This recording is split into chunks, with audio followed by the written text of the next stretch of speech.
Good morning. Back to boundaries. And the same theme. If you chase after something, you push it away. Animals, dreams, people.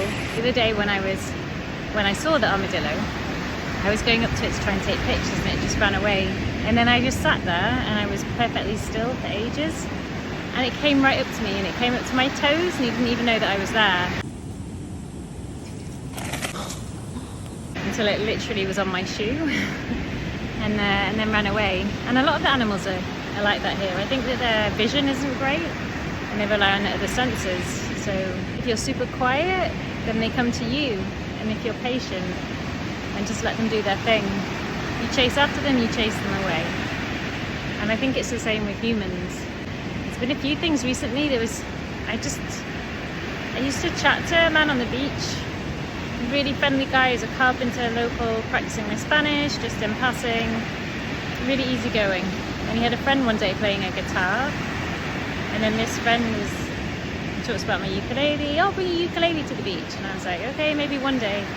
And then I didn't go for a few days, and then the next time I went, he said, I've been sat here waiting for you every day at 4:30. And then I'm like, I don't want that. I don't want someone sat waiting for me every day at 4:30. That makes me want to run in the other direction. And just recently, or actually like a month or so ago, I met someone on one of my walks and we chatted a little bit, and then they went away for a month and then they've come back, and every time I go on a walk they're there now and they want to come on a walk with me. And I just thought, I'm not here on holiday, this isn't someone who's on holiday, and it's just going to keep happening. So I have to be really firm in my boundaries, otherwise what I end up doing is just avoiding the place I want to go to rather than speaking my truth. So a couple of days ago, I was out with the dogs in the morning and they were like, oh, can I walk with you? And I just said, actually no. I want to walk on my own. And they were like, oh yeah, you like walking on your own in the morning, don't you? And I said, yes, because I'd said that before. And then yesterday, I went out in the afternoon with the dogs, and this same person, I feel like they're just there waiting for me. That's probably not the truth, but that's how it feels. That, I've been here for ages on my own, and then this person's come and they suddenly, every day, they're there. And the same thing again, oh, do you mind if I walk with you? And I said, actually, yes, I do. I haven't been out on my own yet today. And this is when I come out for a walk, I come out on my own by choice for my headspace. And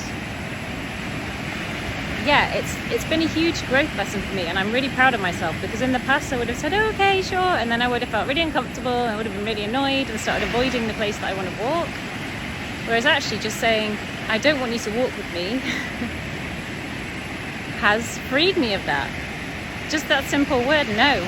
And now I can walk where I want to still and enjoy this beautiful place. And I don't want to have to keep explaining myself every day that I want to walk on my own. And whenever I go this other way on the beach, there seem to be more men on their own.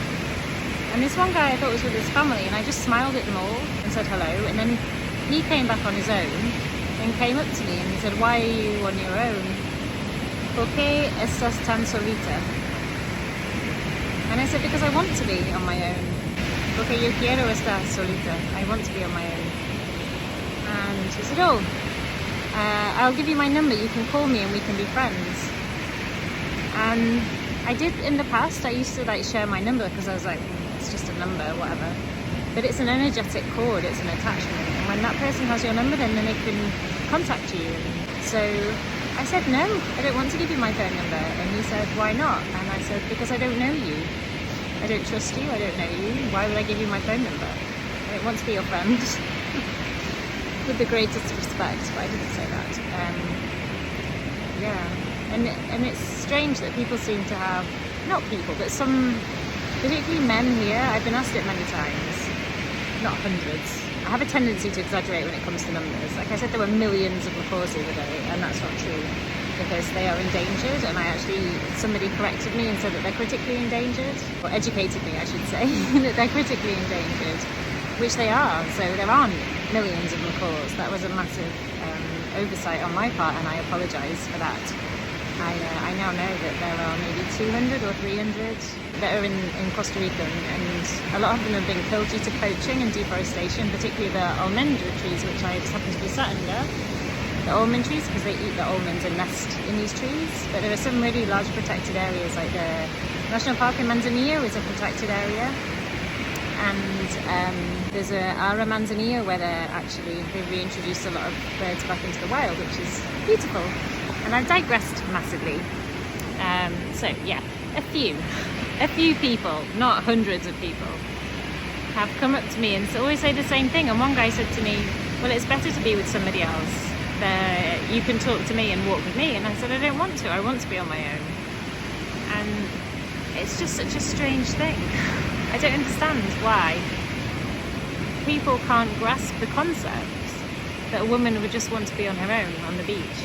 I think some people think it's appealing, and maybe it is to some people that they're there all the time and they want to see you and spend time in your energy. And for me, that just, looking at the crabs always. For me, that makes me want to dig a hole in the sand and hide. And yesterday morning there was a power cut. When the internet and the power and the Wi-Fi are off, I'm literally at my happiest. It's just so peaceful. There's just no noise other than nature. And yeah, it's something that I've grown to love. The first few times it happened when I was somewhere else and the power was off for hours and there was no internet, it like freaked me out. So how do people survive without being able to contact other people? And I've learned to love it. Somewhere that I was living before, the water would be off regularly. They would warn you, but they were always having to repair stuff with the water. So we'd be filling up buckets and things. And yeah, and then when we were living off grid, there was nothing at night a lot of the time. So, and I had no Wi-Fi in my tent, obviously, no power in my tent when I was in the jungle. And I love it. I was thinking about this the other day. I went to the market. Well, not always, but I generally try to buy my fruit and veg from, there's like a market store. Yeah, I try to support them rather than the big supermarkets. And they have whatever's seasonal. And there's a lot of that actually in the supermarkets as well. They have imported stuff as well, but they'll have the seasonal, and it's quite obvious what's seasonal because it's really cheap and there's loads of it. Anyway, I went there the other day and I wanted bananas and coconut water, and he didn't have either.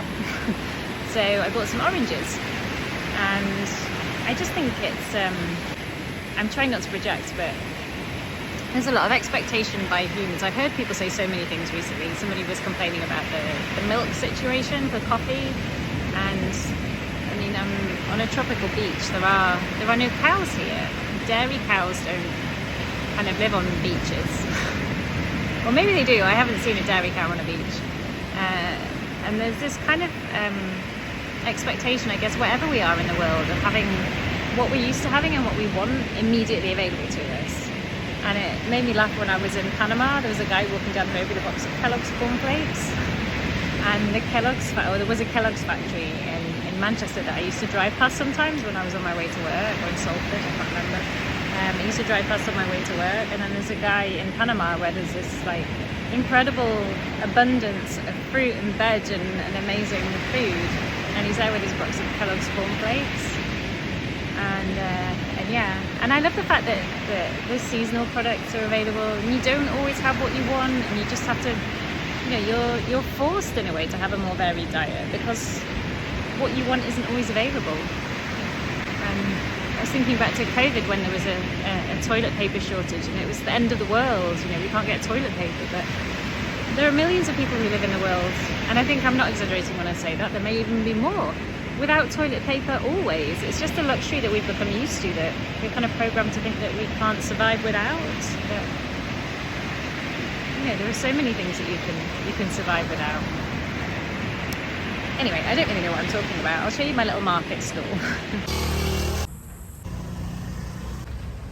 Just mostly at the moment super excited because I am hosting a retreat here in February. I've bitten the bullet, so to speak, and gone for it, and shared information, and yeah, I feel lighter. I've been putting it off for so long because so many blocks in me for so many different reasons, and I feel like poof, I've just released something. So I think it's a time of releasing right now. I think it's a time of releasing and letting go. Anyway, sending lots of love to everybody. I'm going to try and I'm going to try and zoom in on this little crab down here. Oh, he's just gone away now I said that. I think they know when you want to take pictures of them. Anyway, sending you lots of love, and come and join me in Costa Rica. No is a sentence. You don't owe anyone an explanation. That's it.